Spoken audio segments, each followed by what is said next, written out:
Hi, this is Bhavna with Alive with Bhavna. And today's show, or this show, is all about mindfulness. Today what we're going to be talking about is mindfulness and happiness. Everybody's striving to be happy. Everyone wants to be happy. That's kind of the thing everyone needs or wants. And throughout research, or lots of research, has proven that mindfulness leads to happiness. In fact, the so-called happiest man, Matthew Ricard, he's a Buddhist monk, a Tibetan monk, and he has been scientifically proven to be the happiest man after 12 years of brain studies at the University of Wisconsin. So mindfulness is linked to happiness. There's been loads of research, but the question is, how does something like mindfulness lead to happiness? Before we get into that, it's also important to differentiate between happiness and joy. So happiness or joy is the fleeting sense of happiness that we get. It's the things, the joy, the sense of joy, the bliss that we get from doing something we enjoy, engaging with friends, watching a movie, playing with the kids. That is joy. It's generally dependent on a stimulus, and it's short-lived. Happiness, on the other hand, is a pervasive sense of well-being. It's an internal state of peace and contentment. It's the ability to weather all storms. And that's kind of what was shown in the research with Matthew Ricard, in terms of even when he was exposed to painful experiences, he still maintained a sense of happiness. He still maintained a sense of peace and equanimity. So how does mindfulness help with being happy? Before we can get into that, I think it's important to talk about how come we're not happy. Where does that come from? Mindfulness is about learning how to live in the moment. It's learning how to be in your body. And it's something we all were born with. It's our natural state of being. It's not something that we had to learn. All babies are born with awareness, consciousness, mindfulness. And then as we grow older, we develop the sense of I.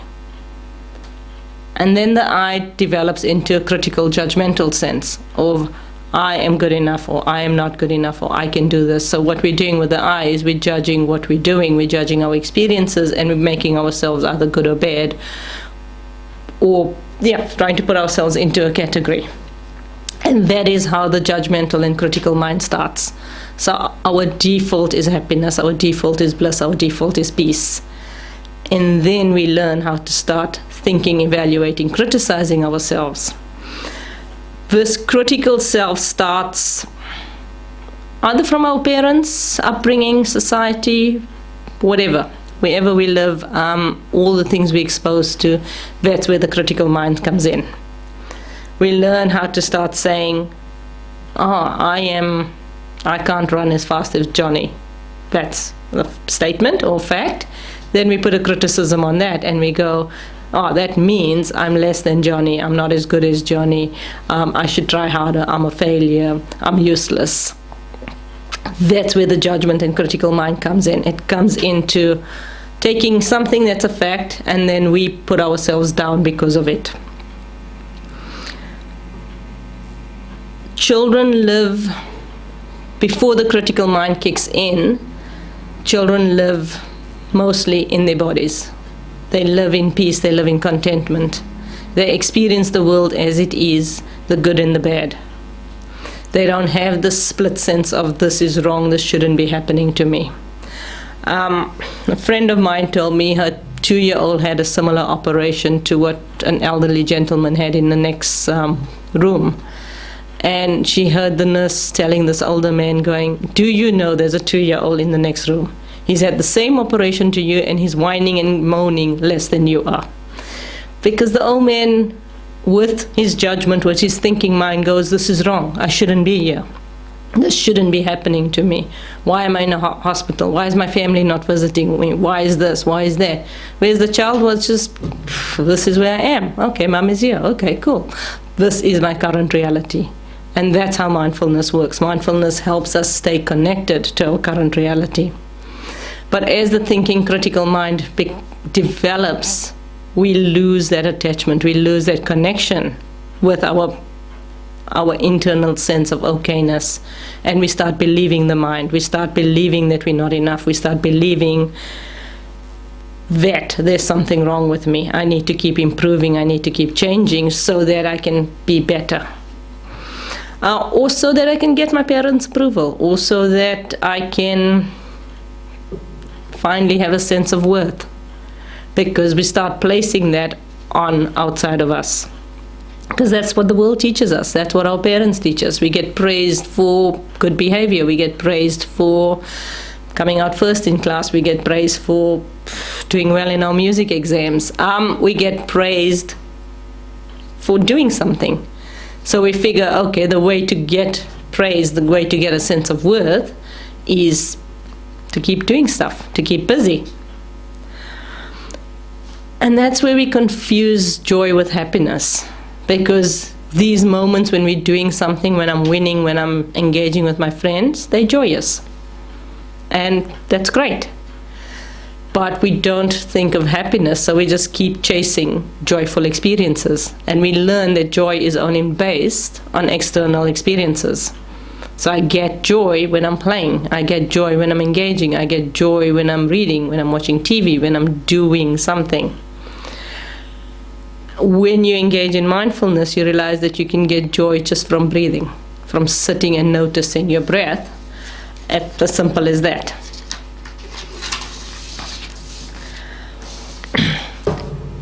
We start getting busy because that's where we see our energy going. That's where we see our sense of worth. We engage with our phones. We send a text message while we're waiting for someone. We send a text message while driving.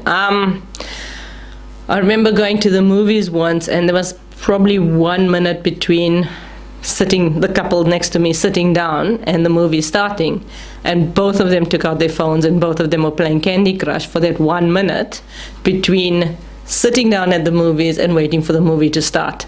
It was even in that 1 minute they couldn't engage with each other or just sit there and wait. They had to keep themselves busy.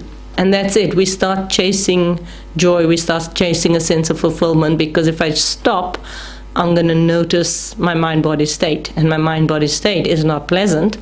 So I need to keep running. I need to keep going. I need to keep busy. And that's what we do. That's what we've been taught. There's nothing wrong with that, but that's what we've been taught as how to be. Then we engage with our phones and we keep checking Facebook and we keep checking all our million social media apps and engaging with that. Or looking at what this one's doing or what that one's doing or what's happening here or there. And that creates a sense of tension in our bodies. When I'm waiting for a text, when I'm waiting for something to happen, there's a subtle change in my body. There's a subtle anxiety in my body. One of the youngsters who attended a retreat said, being part of the Facebook generation is so hard because all you see all the time is images of people having fun, people in good states, celebrating this, celebrating that, and here you are sitting at home on a Friday night watching TV. Oh, I'm such a failure, I'm so useless, there's no hope for me. So we feel a sense of distress because our critical minds tell us we're not good enough. So our solution to that is we get busy, we start doing things, we start engaging, we start keeping busy, trying to prove my worth to myself, to everyone else. If I get that degree, then I'll be okay. And in this way, our solution to our problem actually creates another level of problems, another level of dis-ease, because no matter how well we do, no matter what we do, we still have this internal sense of lack. We still have this internal sense of not being okay. One of my clients described this as, he says he feels like he's the greyhound chasing that rabbit, mechanical rabbit. And Doesn't matter how fast he runs, doesn't matter what he achieves, he will never ever catch that rabbit. So he just keeps going for the next degree and the next qualification and the next job and better living here and a bigger house there. And he just keeps chasing that rabbit. And he told me, he says, he's honestly not sure if he wants to catch the rabbit, because if he does, he probably won't know what to do with it. And obviously, if he catches the rabbit, game is over, and then what will he do with the rest of his life? So it's this chasing sense. It's a sense of I need to keep making myself okay. I need to keep filling myself up.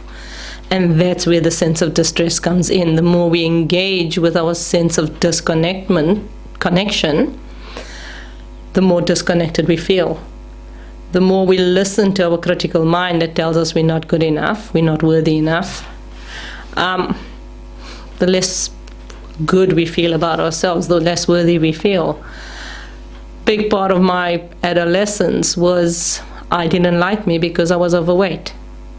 So I'd go on a diet, and then I'd lose weight, and then I'll be happy with me for a short period, week, 2 weeks, whatever.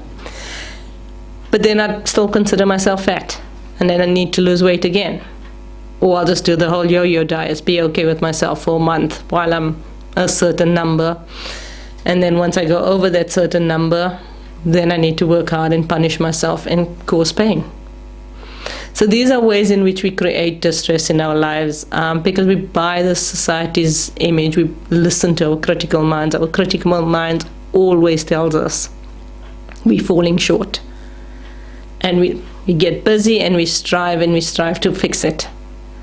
For me, it was an issue of weight, or it could be a social thing, or I need to have more friends, or I need to be fitter, or I need to be healthier, or I need to eat properly, or I need to spend more time with this, or I need to work harder actually, because I'm just not getting through my work. I'm feeling like a failure. This is not enough time in the day. I need to do this, I need to do that. That's what causes our distress. So we have an internal cause of our distress, which is our state of critical mind, evaluating us, distressing us. And then we have an external cause, which is the solution that we tried, and that causes more distress, because that causes anxiety in my body, that reinforces the critical mind. It reinforces the message that I keep telling myself of I'm not good enough. Because now I got proof. See, I tried 3 different diets, none of them worked, so clearly I'm not good enough. Mindfulness is doing all the opposite to what causes our distress. It's challenging our distress on a very personal level. Firstly, it's starting with just stopping. Can you just stop for one breath, rather than being running, rather than chasing? Just stop. See, feel, engage with this one moment. That's the first part of mindfulness, is that idea of it's okay to stop. You're allowed to have 1 minute where you're not doing anything, where you're not achieving anything, where you're not serving the needs of anyone. Just one breath, just one moment. Bodily as well as emotionally as well as mentally. So the first part of mindfulness is the formal practice of sitting, stopping. And for some people that's really hard, doing the sitting practice of just stopping and breathing and allowing themselves to breathe, because we can't. It's challenging that mentality of we need to keep busy. That mentality of stopping is not good enough. It's lazy, it's wasteful. So the first part, and that's how the formal practice in mindfulness is actually the sitting practice, where you sit and do nothing except listening to your breath, or following your breath and listening to sounds. That's the formal practice. Just stop, breathe, do nothing, relax. And that relax part is so hard. The do nothing is so hard, because even though it's the easiest instruction in the world, it's the hardest thing for us to do. We cannot stop and do nothing. We struggle to do nothing, because how? What would I do when I'm doing nothing? My brother often, growing up, my brother And I had normal sibling rivalry and fighting and all that. And every day my father told him 3 magic words: leave her alone. And obviously my brother never got those 3 magic words, and every day he would interfere with me, or I would interfere with him, and he'd retaliate. And that was our dance. We did every day. And when I started mindfulness, I realized how hard it is just to leave myself alone. Not to try and change anything, not to try and do anything, just sit there and do nothing. So the first part of mindfulness is stop, do nothing, relax. And if that's all that you want to do for now, that's fine. Just starting with that. The other part of mindfulness is that because we're stopping, we're actually facing what we've been running away from. We're facing our distress. So rather than it chasing us and we running throughout our lives, this is saying, nah, I'm tired of running. I'm going to stop and face you head on, face to face. I'm going to take you on. But take you on in terms of mindfulness doesn't mean I fight you. It means I will observe you. I will watch you. I will not engage with you, but I will sit there and watch you. One of the quotes from mindfulness, or phrases from mindfulness, is what we resist persists, what we observe disappears.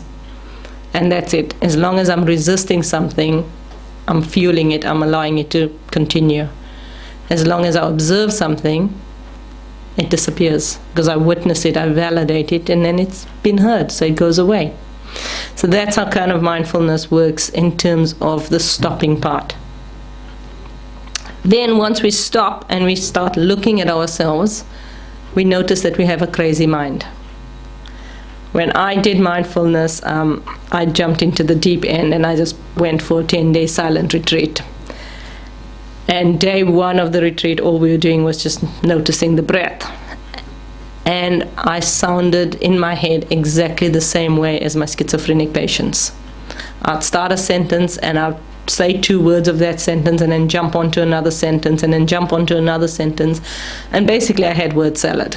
It's just a whole lot of words thrown together for no real sense. And this freaked me out because I sounded like my schizophrenic patients, and I thought, I'm going nuts. Mindfulness is not good for me. I'm going crazy. But fortunately, in the evening, they had a discussion, and this is normal. In the Buddhist tradition, they call it the monkey mind. It's the mind that jumps from topic to halfway through one sentence, it jumps there. It cannot sit still. It just keeps moving, keep jumping. It keeps busy. So part of mindfulness, besides the sitting still, is starting to notice and become aware of your nature of your mind. We all have a monkey mind. We all have a crazy mind. Your version or variation of crazy might be different to mine, but that's no different. It's all the same. Just the flavor is slightly different. So it's stopping and noticing your monkey mind. Noticing, because the critical mind is part of that monkey mind. And as we notice the critical mind, we actually notice that actually there's not much substance to my mind. There's not much. One day it says this, then it says this, then it says this. It's the most unreliable friend I've ever had. And as I start becoming aware of that, I slowly lose interest, or I stop paying attention as much to what the critical mind says. So in this way, I'm creating a tiny gap between a thought and the effect that that thought has on me. And in this way, I start not paying attention to the messages that I've been giving myself since I can remember, oh, I'm not good enough. I'm fat, I'm stupid, I'm an idiot, I'm this, I'm that. I actually start creating a bit of space between that thought and what it means for me. So that's the second way in which mindfulness helps us gain happiness, as it's challenging my critical mind. But not in a fighting way. We do not fight anything in mindfulness. It's just by observation, welcoming it. The other way in mindfulness challenges the happiness is that idea of in our normal world, everything is right or wrong, good or bad. In mindfulness, there's no such thing. You're either aware or you're not aware. You can't be aware wrongly. You can't do mindfulness wrong. You can notice your breath. You can be aware. You can be conscious of it. Or you cannot be. You can notice emotions or not. You can notice body sensations or not. And that's how mindfulness helps tackle our sense of happiness, or starts bringing in a sense of happiness. So for me, mindfulness was about that idea of learning to understand the nature of my mind, learning to understand the nature of my body, learning to not connect with all of these thoughts that I have about myself. I think of those thoughts as a drunken friend. I don't pay attention to it. I acknowledge it, I validate it, and I move on. And this is how mindfulness helps to bring in a sense of happiness and peace. Because we're getting back to our original nature, we're getting back to our bodies, we're getting back to feeling what life is. We're getting back to living, connecting, touching, noticing my 5 senses. I'm less distracted by the critical mind. It's still there. As an adult, I need my critical mind. I don't want to go back to being a baby without one.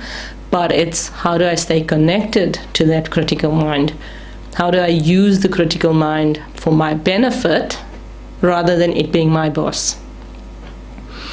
And that's how we get to a sense of being happy, just by sitting and doing nothing except noticing our breathings. So mindfulness is a lot deeper than just, be aware of the trees, or be aware of this, or be aware of that. It's, can I start being aware of me? Can I change my relationship to me? Can I connect with life and come back to my original nature? My original nature is peace. My original nature is joy. My original nature is happiness. And that's how we undo the programming that we had from our childhood, and then the rest of our lives can be lived back in that sense of peace and back in that sense of okayness. So if you want to learn about mindfulness, if you want to learn about anything related to this, or come and see me, my address is 50 Dalton Street in Napier. Easiest way to contact me is through the website, which is alivepsych.co.nz. All my contact details are on there. We have a retreat coming up in May, 2nd to 5th of May, and that's about 4 days of surrendering to yourself, being in a mindfulness retreat, and learning to connect with joy and peace. Thank you.